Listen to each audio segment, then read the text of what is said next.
Numele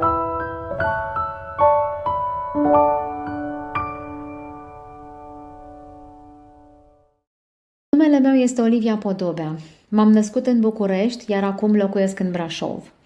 Pot să spun că de peste 17 ani antrenez prin training și coaching unii dintre cei mai inovativi și mai încăpățânați manageri din țară. Pot vedea imediat ce mulți alți oameni nu pot vedea la felul lor de a face lucrurile și am curaj să spun ceea ce majoritatea oamenilor nu au curaj să spună. Am trăit și eu însămi și am văzut la mulți manageri cum succesul, pe măsură ce este mai mare, se însoțește cu multă singurătate, nesiguranță, căutare de unul singur pentru că nu ai încredere acolo sus unde ești sau unde vrei să ajungi. Antrenez manageri prin conștientizare. Conștientizarea propriilor pași și a pașilor echipelor lor care oglindesc proprii pași ai managerilor. O grămadă de pași, știu, așa este. Hai că mi-am pus muzică, eu le ascult pe Enrique Iglesias de câte ori vreau să înregistrez ceva sau înainte de a înregistra, fiindcă îmi creează starea de bine. Sunt în Spania și când spun Spania mă gândesc la Enrique Iglesias, chiar dacă el locuiește în America. Mi-am pus și Adidașii, să vorbim așa pe românește, Adidașii, și hai să trecem la treabă că avem de filmat astăzi. Stai numai un pic să închid muzica ca să nu te distragă, pentru că vreau să-ți vorbesc despre ceva frumos astăzi. Vreau să-ți vorbesc despre feedback pozitiv. Am fost întrebată de foarte multe ori dacă în companiile cu care lucrez de peste 17 ani se dă feedback pozitiv. Și concluzia pe care am tras-o, nu doar în urma experiențelor efective de lucru cu cei de acolo, dar și în urma administrării unor chestionare, este că nu se dă feedback pozitiv. Și ca să fiu foarte sinceră, mi-am dat seama că nici la mine în companie nu dau feedback pozitiv așa cum ar trebui să o fac, adică atât de des cât ar trebui să o fac. Și atunci am zis că pentru mine în primul rând și apoi și pentru tine că poate ție de folos, vreau să fac acest material video despre feedback, despre a da feedback pozitiv. Ce s-ar întâmpla? Ce credem noi că s-ar întâmpla ca manageri dacă am dat feedback pozitiv? Eu cred, de fapt am văzut, că atunci când le dau feedback pozitiv cursanților mei se deschid. Uite așa înfloresc, uite așa se umplu de o energie extraordinară și realmente își fac treaba mai bine. Pentru că fiecare dintre noi avem în interior această dorință de a ne ridica la nivelul la care ne poziționează ceilalți. Asta este foarte important de ținut minte. Pentru că dacă tu poziționezi un om din start un pic mai sus decât el este în acel moment, îi spui ce face bine, îl sprijini, va avea în interior dorința de a se ridica la nivelul la care tu l-ai poziționat.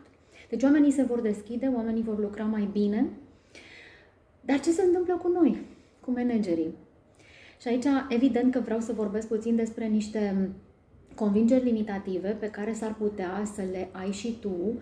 Le-am văzut și la alți manageri cu care le-am lucrat, mi le-am analizat și la mine și mi-am dat seama care sunt sau care au fost ale mele. Una dintre ele este că dacă pupi copilul, e bine să-l pupi în somn. Sau dacă îl strângi în brațe, e bine să o faci în somn. Sau dacă îi spui că îl iubești, mai bine fă în somn. Pentru că dacă o vei face în fața lui și o va lua în cap. Ai auzit asta? Am crescut cu asta. Generația mea a crescut cu asta, dar eu, mulțumesc lui Dumnezeu, am o mamă care nu și-a ascuns dragostea și întotdeauna mi-a spus ce fac bine și întotdeauna m-a poziționat foarte sus, iar eu am avut către ce să tind. Sau dacă nu e vorba despre asta la tine, poate te gândești că dacă tu vei da feedback pozitiv, vei fi considerat vulnerabil sau slab sau poate nepregătit de către ceilalți în ideea în care tu crezi că ei se așteaptă să le spui mereu ceea ce nu fac bine. Nici vorbă. Oamenii au nevoie să audă de la tine ceea ce tu consideri că ei fac bine, ca să știe ce continuă. Iar dacă le vei spune permanent doar ceea ce nu fac bine, să știi că îi vei demotiva, îi vei trage mai jos, pentru că vor avea senzația că oricât încearcă, oricât se străduiesc, tot nu vor fi la nivelul așteptărilor tale. Așa că vezi un pic dacă ți se aplică această convingere. Și a treia la care m-am gândit are legătură cu controlul. Oare te gândești că dacă vei spune oamenilor ce fac bine, vei pierde ceva din control și o vor lua la propriu în cap? Se vor simți ca fiind ei stăpânii situației și în felul acesta tu nu vei mai putea exercita rolul de manager? Eu te provoc să testezi. Și dacă ți se aplică vreuna dintre aceste convingeri, să faci pe dos câte puțin în fiecare zi.